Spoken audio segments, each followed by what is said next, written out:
Episodic storytelling. Just how powerful is it and how can you make use of it? Hello and welcome to your exclusive content boosting tip of the week from Captain, helping you plan, direct and perfect smartphone video content to build trust with your audience and enhance your brand. Now there's no doubt about it, we are living in a golden age of television. An absolute glut of cinema quality storytelling clamours relentlessly for your daily attention, and once you're in, by golly, it knows how to keep you hooked.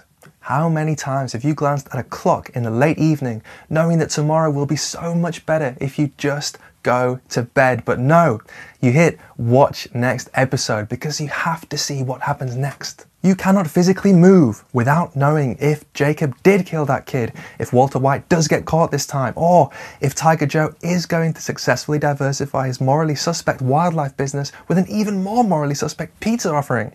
So on and on we watch until finally we find out the truth, episode after episode, series after series. So wouldn't it be nice if you could use some of the same storytelling tricks that these streaming giants do to keep your audience coming back for more week after week? Of course it would. Now there's multiple different levels to this episodic stuff depending on how far you want to go down the rabbit hole, and we'll get to two more great techniques a bit later, but for now, the simplest method to get someone interested in coming back for episode 2 can most effectively be taught not by a modern streaming behemoth, but by none other than the Caped Crusader himself, Batman. No, not the super buff and gruff Affleck Bale Batman of recent days, but the suave, the sophisticated, the joyously camp Adam West Batman of the 1960s, and 6 simple words depending on your view on hyphens. Same bat time, same bat channel. Now I don't care if this reference is too niche for the youngsters of today, it's the one I want to use. In the old Batman TV series of the 60s, our dynamic duo would get into all sorts of amazing scrapes, which as far as I was concerned as a child watching the repeats were factual documentaries. Every week some nefarious villain would hatch a dastardly plan, Batman and Robin would try and foil it, and every time they'd get ensnared in some gloriously elaborate trap. Suspended over a vat of boiling acid, ensnared by a man-sized Venus flytrap, or pitched headlong into a locked room filled with exploding mice. But did you ever see Batman get out of that trap at the end of the first episode? No way. The narrator comes on and he goes, "Are our eyes deceiving us? Has the giant clam really swallowed Robin? Find out next week. Same bat time, same bat channel."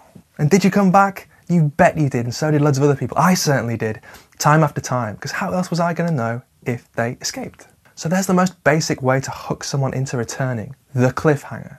It's not new, it gets used all the time in most media you consume, but not very often in what we'd call corporate video or branded content. In this landscape, because video is usually quite a large investment, the temptation is to try and make a single project do everything it can at that particular point in time and encapsulate everything about the organization or the event or the product in one go. And that used to be enough, but in this age of relentless content, an age in which anyone can make videos and distribute them worldwide in the time it takes Batman to throw a right hook, pow, the rules have changed. On platforms like Instagram, influencers and small, nimble businesses are literally documenting their episodic journeys every single day with video. Whether they realize it or not, they're constantly dropping hooks and cliffhangers that keep their viewers desperate to find out what happens next.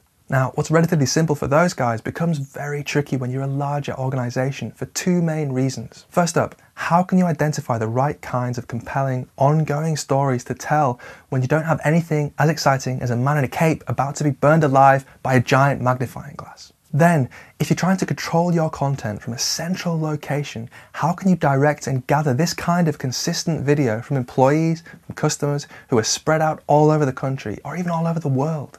Now the first one's simple. You find relatable characters in your organization, and in episode 1 you give them a problem to solve that's relevant to your customers and you have them make a plan to solve it.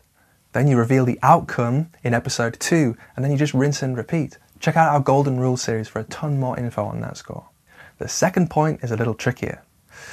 After you've identified your storytellers, you'll need to brief them, explain what you're trying to achieve and put them at their ease. You'll have to spend at least a few hours training them in the basics of smartphone video filming and the episodic structure you're aiming for. Of course, they won't do the filming unless you make it incredibly clear what to film and when, so you'll need to map that out in a filming schedule, probably in a spreadsheet, and they'll have to refer to it regularly. Once they've done some filming, you need to collect the footage from the phones, maybe via WhatsApp, WeTransfer, Dropbox. That's sometimes simple if it's one person, not so much if it's 10, so definitely set aside some serious time for that. The first load of footage you get back will suck. There won't be enough or there'll be too much, and despite your best intentions with the training, things will be badly framed, they'll be filmed in varying aspect ratios and frame rates. That said, you can probably create something useful if you fit in epic editing sessions around your other work and are fine with your stress levels being at a continuous fever pitch. Or you could just use Captain. You could create a simple set of tasks which is sent via the app to your contributors, who will then walk through the whole filming process one step at a time. No missed shots, no badly framed interviews, and no training required. Footage is automatically sent back to you via the app, neatly labelled, ready to be quickly turned into the final product. Pow. But I digress. Back to episodic storytelling. We've done the cliffhanger, so what about the other two techniques I mentioned? They have to do with plots and subplots, and I know that might sound like storytelling mumbo jumbo, but it's actually an incredibly simple way of giving all your organization's content a clearly defined purpose and keeping it dead on track no matter what episode you're putting out. So I will be going through that next time. Join me if you will, same bat time, same bat channel. Until then, this is Nico from Captain, helping you plan, direct and perfect superhero smartphone video content to build trust with your audience and enhance your bat brand.